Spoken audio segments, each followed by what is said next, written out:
Ada, oke, mungkin teman-teman merasa ini apa nih ya kan? Semangat pagi, apa kabar, sehat luar biasa gitu ya. Aneh banget. Itu adalah yang saya rasakan ketika pertama kali saya diceritakan bisnis ini, teman-teman. Ya, jadi sama seperti teman-teman juga semua di sini, saya juga waktu itu datang 13 tahun lalu, waktu itu saya masih kuliah. Saya masih zaman kuliah, saya diajak teman saya untuk dapat penghasilan tambahan. Ceritanya begitu. Ya, dan saya waktu itu karena sifatnya ya udahlah. Namanya kan kita kalau kita ngomongin peluang, kita ngomongin mau cari duit ya kan, kita jangan milih-milih, setuju gak? Setuju. Yang penting apa? Yang penting kita review dulu, setuju ya? Review dulu, masuk akal gak? Bener gak? Ya kan, toh kan kita punya pikiran, kita punya otak lah ya untuk mikir apakah ini masuk akal, ini bener atau enggak. Oleh karena itu waktu itu saya datang juga ke pertemuan seperti ini, dijelasin ya kan, dijelasin tentang bisnisnya, dan waktu itu keputusan itu tahun 2009 adalah keputusan yang mengubah hidup saya sampai hari ini. Ya, dari dulu sampai zaman masih kuliah sampai hari ini saya udah punya anak satu ya.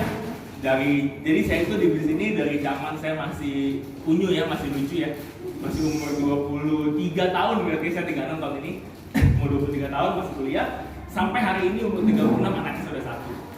Ya, jadi betul-betul sudah sangat berpengalaman lah di bisnis ini. Jadi saya hari ini akan men-sharekan ke teman-teman semua apa sih bisnis ini, apa yang saya lihat, bagaimana cara kerjanya ya kan, dan bagaimana caranya ini bisnis bisa buat kita punya uang tambahan, bahkan gak hanya uang tambahan, bahkan bisa punya penghasilan yang mungkin tidak kita bayangkan sebelumnya. Teman-teman gak usah percaya Bu Juliati, wah pada dapat income-nya 400 juta, gak usah percaya dulu ya. Buktinya apa, betul ya? Semua orang bisa ngomong dong, Pak, bisa aja kalau ngomong mah ya kan, kenal pun baru lihat pertama kali gitu ya. Tapi saya tidak minta Anda percaya tentang hal itu. Ferrari yang ada di gambar tiket juga nggak usah percaya ya kan. Saya minta teman-teman untuk fokus, dengerin apa yang saya sampaikan abis ini. Fokus ke sini aja gitu, nggak usah lihat Ferrari-nya, nggak usah lihat tadi kata Bu Juliati gitu ya. Fokus ke peluangnya saja. Kalau masuk akal, kalau teman-teman merasa oh masuk akal ya, ini bisa dan memang ini memungkinkan, kita kerjasama. Kalau rasa ini bohong, ini tidak mungkin segala macam, ya udah tinggal pulang, selesai. Anggap aja tidak pernah ikut ke acara seperti ini. Oke? Oke. Bapak Ibu, yang pertama-tama dulu ketika saya mulai di bisnis ini, ya saya masih mahasiswa. Tentu saja waktu itu mahasiswa, motivasi saya untuk datang adalah tentang bagaimana dapat uang tambahan gitu. Ya, untuk uang jajan. Karena saya jujur saya itu kuliah tahun 2004. Ya. Harusnya kan 2004, 2008 lulus ya. Tapi 2009 masih kuliah saya 2009. Belum lulus. Kenapa? Karena saya masuk 2004. 2006 saya harus cuti kuliah 2 tahun karena mama saya nggak punya uang untuk melanjutkan kuliah. Jadi saya nggak berhenti tapi cuti kuliah. Ya, udah bisa cuti kuliah.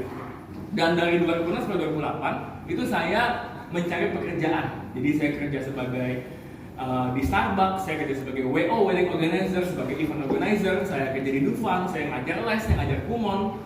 Tahu kumon ya? Nah, saya pernah ngajar di situ dulu, ya kan, ngajar gurunya di sana. Karena kebetulan saya bisa matematika, saya kuliah teknik sipil di Untar, Jakarta. Cuma 2 tahun mama saya bisa membayarin. 2006 saya harus cuti kuliah, ya, dan mencari uang sendiri supaya saya bisa biayain kuliah saya sendiri. Sehingga 2008 masuk lagi, 2009 masih kuliah gitu. Harusnya kan kalau 2004, 2008 udah lulus dong, nggak mungkin lah kuliah lama amat gitu kan. Nah 2008 saya masuk kuliah lagi, jadi saya waktu itu kuliahnya mulai part-time, mulai setengah gitu. Jadi tidak fokus kuliah sambil bekerja. Gitu. 2008 ya. 2009 karena saya bilang ya, saya tuh mahasiswa yang nggak ada duit, mahasiswa kere gitu ya, yang sambil kuliah fokusnya tidak hanya kuliah doang, tapi juga sambil cari pekerjaan. Makanya ketika teman saya bilang, Fit, ada peluang nih untuk dapat duit, saya nggak langsung nolak. Ya, saya langsung nolak. Saya kayak gimana emang? Nih datang aja yuk ke pertemuannya, dijelasin nanti, lu dengerin ya kan. Kalau cocok kita kerja sama, kalau nggak cocok ya udah lupakan. Simple, sesimpel itu. Makanya saya datang, saya bilang saya datang di paling pojok ya. Tadi awal-awal saya datang ke sini, bangku depan kosong semua. Orang Indonesia begitu teman ya, lucu. Padahal kalau konser, kalau seminar, depan tuh paling mahal loh. Betul ya? Ya. Bener loh, paling mahal nih VIP. Tapi pas saya datang masih sepi ya kan. Yang paling rame, paling belakang. Tapi nggak apa-apa, saya juga seperti itu. Ya dulu saya ketika saya pertama kali datang ke tempat seperti ini, saya juga dulu paling pojok belakang. Disuruh maju ke depan, di sini aja. Jadi makanya kan MC bilang baku depan sulis ya nanti aja pas mulai suruh isi baku depan. Saya juga begitu, kalau belakang depan kosong gitu ya, disuruh maju saya nggak mau, udah saya di sini aja gitu. Supaya apa? Supaya tidak terlalu mencolok, gitu ya. Jadi itu yang saya lakukan dulu. Jadi kalau dulu motivasi saya adalah saya pengen dapat uang sambil kuliah. Hari ini teman-teman ada yang masih kuliah? Kayaknya enggak ya. Lihat muka-mukanya ini kayaknya udah bukan muka-muka anak-anak kuliah nih kayaknya nih ya kan. Udah lulus lama dari kuliah kayaknya ya. Nah, mungkin teman-teman motivasi hari ini untuk keluarga, mungkin mau dapat penghasilan tambahan, mungkin hari ini gaji nggak naik-naik, atau mungkin dengan isu yang lagi hangat belakangan nih. Ya isu apa? Isu resesi, isu pecat karyawan, mungkin baca berita ya. Iya. Teman baca berita Jokowi tahun ini bilang 2023 gelap katanya gitu ya. Terus PHK banyak sudah terjadi. PHK banyak terjadi, bahkan terbaru itu Goto, tau ya Gojek Tokopedia, itu pecat karyawan 1.300. Shopee pecat karyawan ribuan gitu ya kan. Dan mungkin teman-teman datang ke sini karena ada sedikit takut, aduh, emang sih saya punya pekerjaan hari ini. Hari ini gak ada masalah, tapi yang namanya karyawan bisa gak di PHK kapan aja? Bisa. Bahkan saya punya tim yang baru bergabung ya. Saya punya tim baru bergabung bulan lalu. Dia itu seorang senior analis satu perusahaan, jabatannya tinggi, gaji sebulan tuh 60 juta. Udah nyaman sekali hidupnya, ya udah nyaman sekali. Udah punya Mercedes, ya usianya 44 tahun. Saya udah prospek dia dari tahun lalu. Belum join, tapi beli produk cinta sampai tunnel ya. Jadi dia konsumen aja gitu. Saya prospek dia bilang enggak deh, gue beli aja sama lu deh gitu. Karena waktu itu dia masih kerja gaji 60 juta. Ya. Tapi konsumen rutin vitamin, ya. Jadi saya cerita vitamin produknya ya. Dia konsumen rutin, dia nggak mau gabung, ya kan? Mei, ya kan? Dia di PHK, tapi dia nggak bilang saya. Nggak chat saya bilang, bro, Hawi gimana enggak?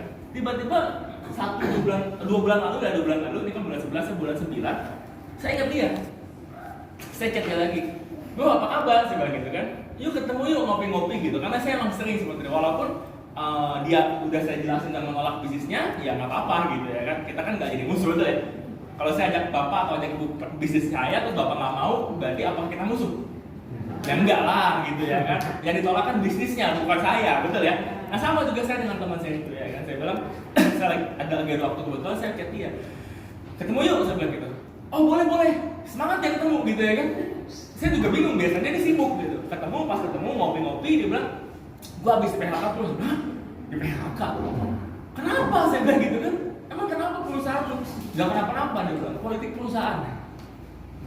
Jadi perusahaan itu sedang pengen kurangin pengeluaran. Kalau mau pengeluaran yang dimulai di PHK yang mana? Yang gajinya gede.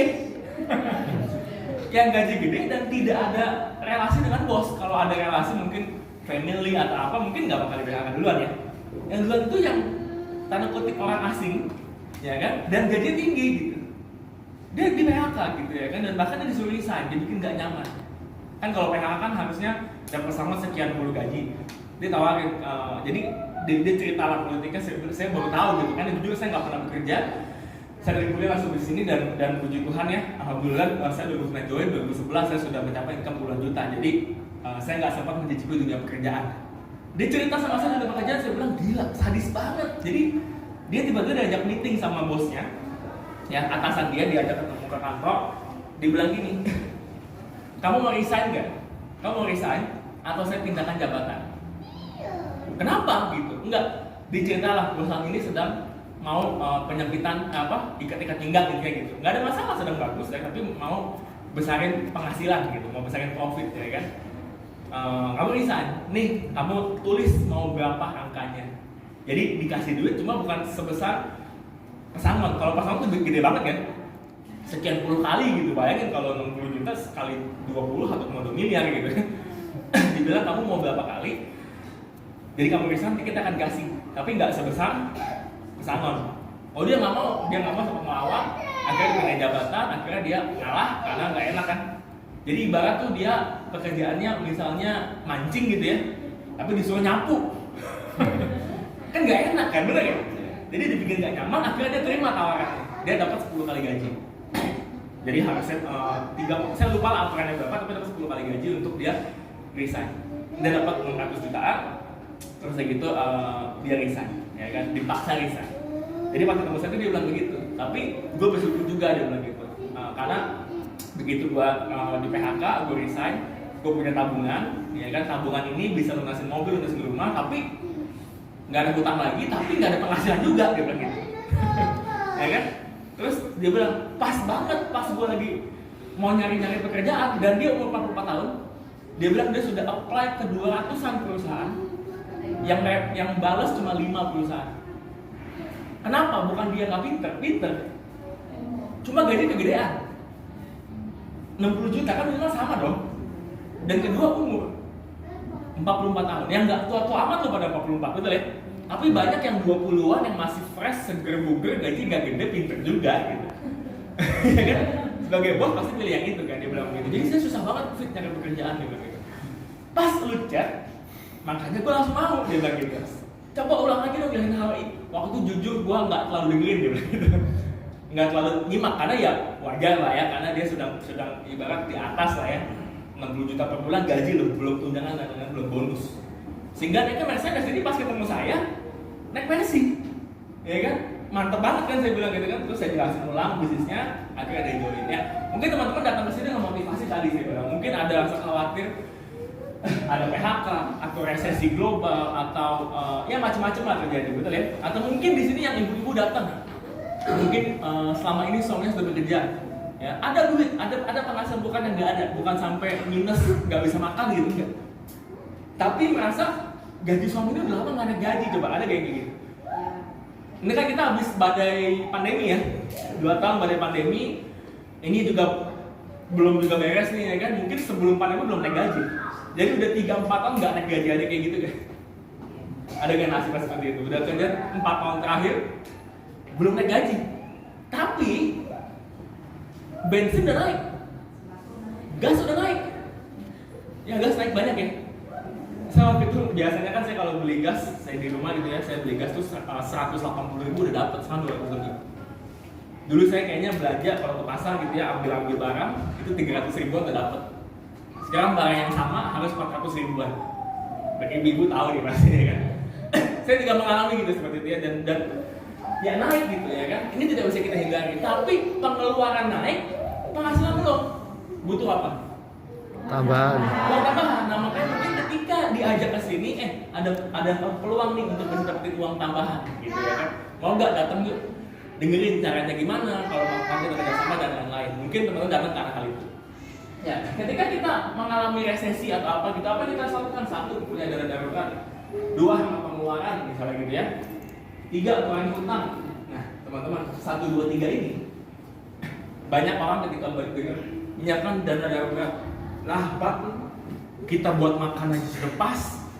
Mau nabung dana darurat apanya gitu ya kan? Kedua, hemat pengeluaran. Buset Pak, mau dihemat kayak gimana lagi? Betul? Ya kan? Mungkin merasa seperti itu. Ini kan ini 1-3 ini adalah saran dari pemerintah nih, banyak kan? Mungkin kalau baca berita di apa gitu orang-orang ngomong gitu ya. Kata ketiga ini, ketiga kurangi hutang. Khususnya kalau dengan hutang dengan bunga floating. Iya. Kurangi hutang kan berarti lunasin kan? Nah lunasin pakai apa gitu ceritanya kan gitu kan? Orang aja nabung pun sulit gitu ya kan? Ya udah sangat pas-pasan hidupnya ya.